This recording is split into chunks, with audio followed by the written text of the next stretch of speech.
underfunded and understudied. For years, that's how experts describe women's health research. But now it's not just neglect, it's reversal.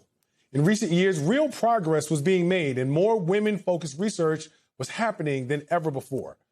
But that progress is now being undone, starting with President Donald Trump's cuts to the National Institutes of Health. A recent Washington Post analysis found that those cuts led to a 31% drop in the number of projects funded in 2025 that included the word women. The trend is clear in this graph, where for many years the number of competitive grants that mentioned women climbed, reaching a high of nearly 2,000 projects in 2023. You see it there at the top. And then a sharp drop after that to just over 1,200 in 2025. And the impact goes beyond just research itself. It also affects the people who are doing the work. A study in the Proceedings of National Academy of Sciences found women researchers are losing more funding than men. On average, nearly 58% of grants held by women over the past year were terminated. Now, for men, that number was 48%. Let's be clear. Women have always received fewer grants than men, but that gap was beginning to close, and now it's moving in the wrong direction again. One of the researchers affected is Dr. Catherine Burns. Her work focuses on endometriosis, which is a painful and often debilitating gynecologic disease. It affects about 6.5 million women in the U.S., and it can cause infertility. And yet, we still don't know what causes it or how to cure it. Burns told the Washington Post that there used to be a clear path to funding, but under this administration, she says, quote, the rule book is gone. And the consequences don't just stop with women's health. Overall, NIH grants fell by more than half in the first quarter of 2026 compared to the same time last year. That means that less research on cancer, on mental health, and nearly every major disease. Less funding leads to less discovery. Less discovery means fewer answers for everyone. To discuss this all, I am joined by obstetrician and gynecologist, Dr. Kristen Lyerly. She is a former House candidate in Wisconsin. Thank you for being with us, Doctor. Dr. Lyerly, what do you think is behind the disproportionate NIH cuts to women's health?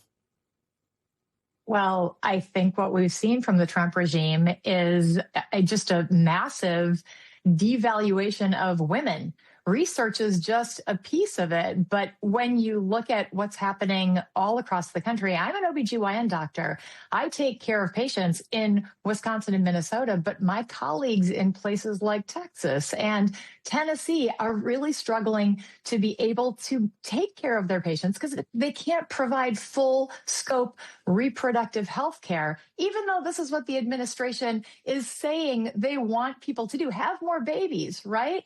This is it's one big theme. We don't value women as anything other than incubators. Dr. Lyerly, I mentioned earlier that research grants held by women dropped by 58% in 2025. And the number of grants held by Black researchers also dropped by 40%. And that's compared to a 9% drop for white researchers. Why are both women and Black people being hit hardest by the NIH cuts? Is there a connection? Yes, because people tend to study things that they are interested in. So, for example, the researcher studying endometriosis who's featured in the Washington Post article, she has endometriosis. This isn't just what she does for work. This is personal for her. And a lot of researchers tend to study things that they are interested in. So when research is cut in something that, like anything involving women, anything involving disparities, you'll see that the people behind them are also people who are suffering or people who represent those populations. HHS Secretary Robert F. Kennedy Jr. earlier this week defended NIH budget cuts, saying that they are painful but necessary in order to cut down $39 trillion worth of debt. How do you make sense of that from your end in terms of the priorities that RFK Jr. has basically laid out?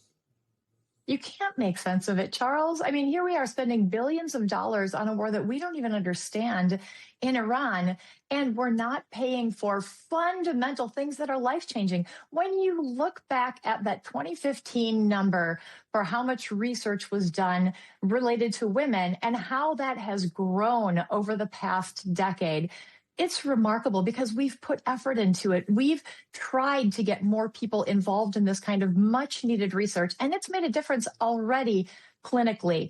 We're getting new guidelines for endometriosis, which affects about 10% of women in the United States.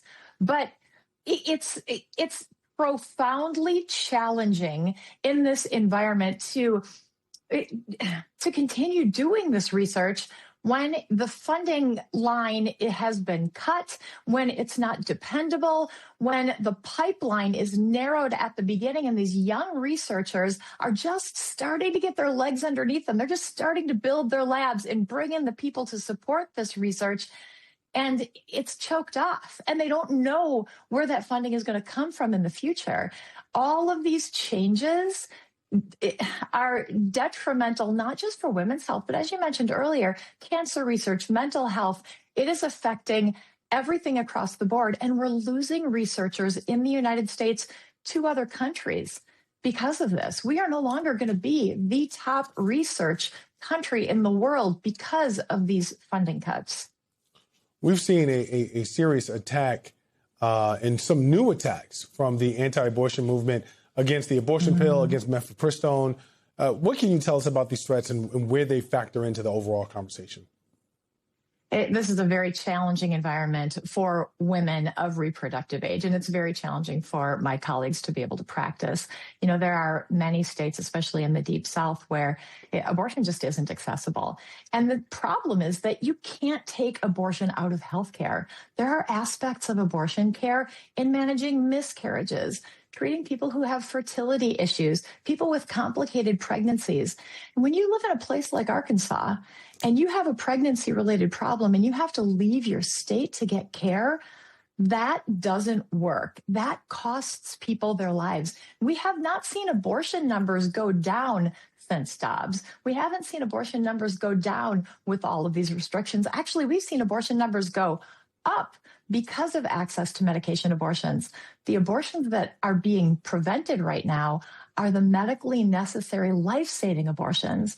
And that means that women are dying in states with abortion bans, especially women of color, especially women who can't get access to the care that they need.